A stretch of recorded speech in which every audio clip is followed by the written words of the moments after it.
Ilmu urip ya. Karya Pak Novel. Syarat hidup nomor 1, ojo mikir. Selesai. Syarat hidup nomor 1, ojo mikir. Nanya, pernah puyeng ngadepi kehidupan? Pernah atau berapa kali atau bahkan sering gitu kan ya? Puyeng itu gara-gara apa? Mikir lah. Berarti kan mikir salah tuh. Karena mikir jadi puyeng.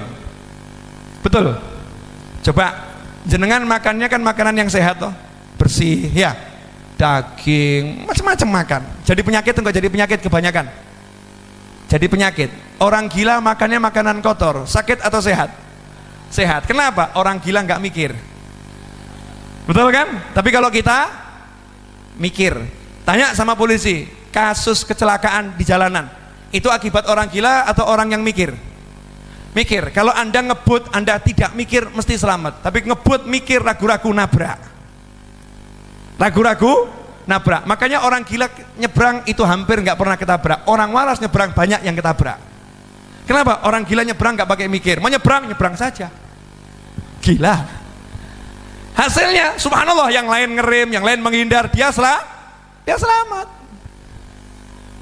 Karena dia nggak mikir. Nah, kenapa orang gila taat aturan Allah? Hidup jangan mikir. Kenapa jangan mikir? Karena sudah dipikirkan oleh Allah yang maha memikirkan. Ngapain ikut campur mikir?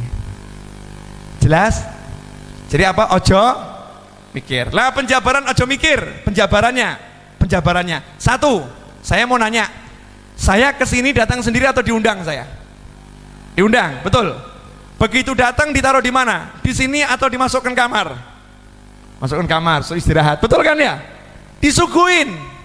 Kenapa disuguhin? Karena saya diundang. Bapak Ibu diundang, ini di depan diundang, dikasih suguhan. Betul atau betul? Disiapkan kursi untuk duduk. Betul. Sekarang saya mau nanya, yang ngundang jenengan ke muka bumi siapa? Yang nempatkan Anda, nempatkan saya di bumi ini siapa? Siapa yang nempatkan? Nah, kalau kita di sini aja dimuliakan sama yang ngundang, betul kan? Lah yang ngundang kita siapa? Nanya, yang ngundang kita siapa di muka bumi? Yang meniupkan ruh itu di muka bumi ini jadi manusia siapa? Yang datangkan kita ke muka bumi siapa? Lah kira-kira Allah jamin enggak kehidupan kita di muka bumi? Lah kenapa Anda masih mikir dan ragu? Kurang ajar kan? Wa ma min dabbatin fil ardi illa 'alallahi rizquha.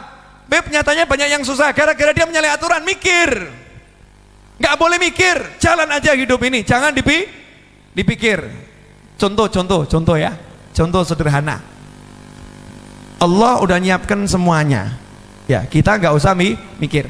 Kalau kita mikir jadinya nggak bagus. Begini loh ya. Misal saya datang gini. Nah, Bib, ini ada tempat istirahatnya enggak, Bib? Tempatnya royet enggak? Zen enggak tempatnya? Kira-kira gawa ada enggak? Kopi ada enggak? Teh ada enggak, Bib? Kira-kira gimana? Saya nanti kalau pengen teh bisa dapat enggak? Saya ngomong gitu terus. Habibnya nyaman enggak? Enggak nyaman. Dianggap saya ini orang yang benar atau enggak benar nih? Enggak benar karena meragukan yang ngundang. Betul kan ya? Kalau bahasa lain, bahasa Jawa, kalimat cetok, kurang ajar kan begitu ya? Enggak tahu diri. Itu baru kepada beliau. Lah kepada Allah Ta'ala, Gusti ya Allah, pripun ya Allah, ini besok mau makan apa ya Allah ya, ini gimana ya Allah, ini bayar SPP gimana ya Allah nih, ini nanti urusannya gimana ya Allah ya. Kan aku udah bilang, wa ma min dabbatin fil ardi illa 'alallahi rizquha. Udah aku jamin dan aku umumkan. Ngapain kamu meragukan aku? Masih ragu, ya silahkan mumet. Akhirnya Allah marah. Wis gak usah kei kopi, gak usah kei teh. Mikir dewe. Paham enggak? Jangan mikir. Yang kedua, masalah itu tidak ada. Jadi kalau orang hidup mengeluhkan masalah terus, berarti orang itu mati, nggak hidup. Masalah itu tidak pernah ada, tidak ada masalah. Bib, nyatanya ada masalah, nggak ada. Contoh, ada orang punya utang, masalah nggak? Masalah kalau nggak bisa bayar. Betul kan? Kalau bisa bayar, jadi masalah? Enggak. Ada orang jatuh, masalah enggak? Masalah. Tapi kalau bisa bangun, gak jadi masalah. Setiap masalah kalau ada solusi namanya bukan masalah. Betul kan? Nah hebatnya Allah tuh, Allah kasih masalah gak pernah gak ada solusi. Masalah selalu udah ada solusi di dalamnya. Fa inna ma'al usri yusron, inna ma'al usri yusra. Setiap masalah itu ada solusi. Dan hebatnya bukan cuma itu, masalah plus solusi plus rezeki. Jadi kalau datang masalah itu selalu ada rezeki di dalamnya. Bingung. Loh, saya nggak asal ngomong ini. Jadi mulai nanti kalau kepleset bilang alhamdulillah rezeki mau datang. Iya. Dalilnya mana? Wa may yattaqillaha yaj'al lahu makhraja wa yarzuqhu min haitsu la yahtasib. Masalah. Wa may yattaqillaha yaj'al lahu makhraja, Allah beri solusi untuk masalahnya. Wa yarzuqhu, dan Allah memberinya rezeki dari arah yang nggak pernah bisa dia pikir. Lalu Allah aja udah ngasih tahu rezekimu tuh nggak bisa kamu pikir, kok kita gaya mikir? Kan nyalahi aturan Allah. Paham ya? Jadi ada masalah, ada solusi, ada rezeki. Satu paket. Syaratnya cuma satu. Awal tadi jangan mikir, tapi ngapain? Zikir. Wa ma khalaqtul jinna wal insa illa liya'budun. Enggak usah mikir, salat. Baca Al-Qur'an. Cari ilmu. Senangkan orang tua. Senangkan anak. Senangkan pasangan hidup. Silaturahim. Waktu ke pasar, ya ke pasar. Kerja, ya kerja. Jalani aja aturannya Allah. Enggak usah mikir, nanti sistemnya Allah yang akan kerja. Selesai masalah. Nah kita kan enggak, takwanya hilang, mikir masalah, mumetoh, silahkan puyeng, silahkan pusing. Saya mau nanya, ini ilmu yang terakhir ini murah atau mahal? Murah, nggak bayar gratis kok ya, nggak bayar gratis. Ya, jadi nggak usah dipikir dan masalah itu tidak ada masalah. Makanya orang-orang soleh nggak pernah merasa bermasalah, apapun masalahnya nyantai aja dia. Kenapa? Oh yang ngasih masalah Allah kok, kita yang menyelesaikan, kan bodoh. Yang ngasih masalah siapa? Allah. Masa kita yang mau menyelesaikan? Bisa menyelesaikan masalah yang ngasih Allah. Baru masalah yang ngasih orang yang agak kuat aja kita bingung, gitu kan ya? Nah kalau masalah yang ngasih Allah bisa kita menyelesaikan? Gak bisa, ya biar Allah yang menyelesaikan. Biar Allah yang menyelesaikan. Sepele, simple, sederhana.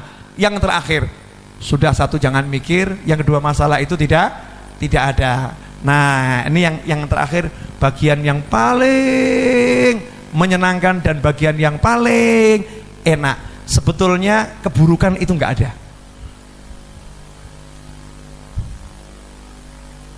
Kok lihat saya gak enak semua, kenapa ini? Buruk nggak enak itu nggak ada. Karena Allah nggak akan memberikan kita keburukan dan ketidakenakan, meskipun zahirnya buruk, gitu. Zahirnya nggak enak. Maka dikatakan al khair wasyarr bimasyiatillah. Baik dan buruk itu kehendaknya Allah. Sedangkan Allah tidak berkehendak untuk memburu-burukan hambanya. Semua baik, hambanya saja yang bermasalah. Saya kasih contoh boleh? Bu, punya suami ganteng nikmat atau nggak nikmat? Nanya, punya suami ganteng nikmat atau enggak nikmat? Jawabnya lama kan? Kenapa? Dalam benak seorang istri enggak ada suami ganteng kalau masih lihat kegantengan orang lain. Betul kan?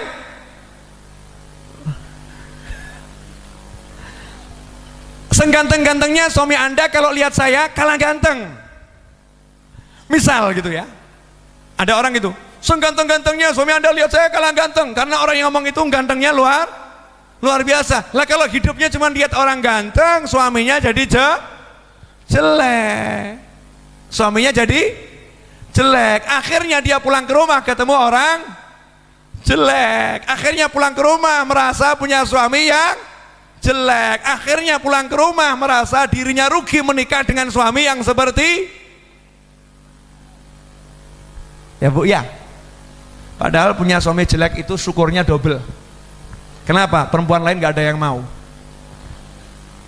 Karena suaminya jelek. Sama suami punya istri kok jelek. Punya istri jelek. Lihat istri orang lain kok cantik, lihat wanita lain kok cantik. Semakin lihat yang cantik-cantik, yang udah nyata-nyata jelek ini semakin jelek. Gak usah pakai lihat yang lain aja udah jelek, apalagi lihat yang lain jadinya jelek. Betul. Nah, ada satu aturan hidup yang kita langgar. Udah diperingatkan sama Nabi, aturan hidup.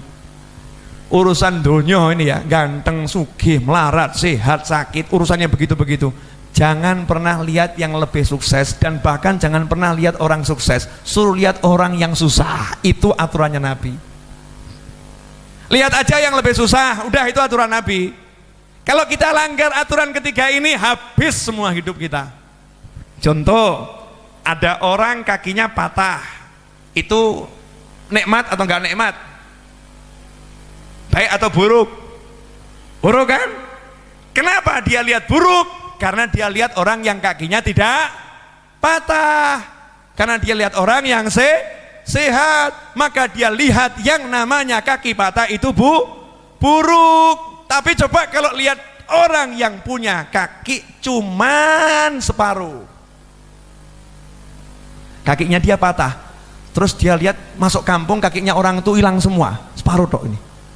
Dia bilang apa nih? Alhamdulillah, kaki saya dua, cuman yang satu patah. Ini satu kampung nggak punya kaki. Alhamdulillah. Dia jelek, ternyata ketemu orang yang nggak punya hidung. Alhamdulillah saya jelek, tapi wajah lengkap daripada yang itu tuh nggak punya hidung. Begitu dia lihat yang lebih jelek, lihat yang lebih susah, lihat yang lebih sakit, maka yang dia alami itu jadinya nikmat. Makanya saya katakan buruk itu nggak ada. Allah ngasih baik, cara kita lihat saja yang salah. Cara lihatnya salah. Urusan dunia jangan lihat yang atas, lihat yang bawah. Maka nunduk terus urusan dunia ini. Ya, mau menundukkan pandangan itu bukan cuma menundukkan pandangan dari wanita atau dari pria. Menundukkan pandangan kan dari syahwat, maksudnya itu. Syahwatnya ini loh ditundukkan, termasuk melihat yang lebih. Tundukkan, lihat aja yang susah, hasilnya hidup akan menjadi nikmat. Itu ilmu urip yang saya pelajari sampai usia 41 kurang dikit.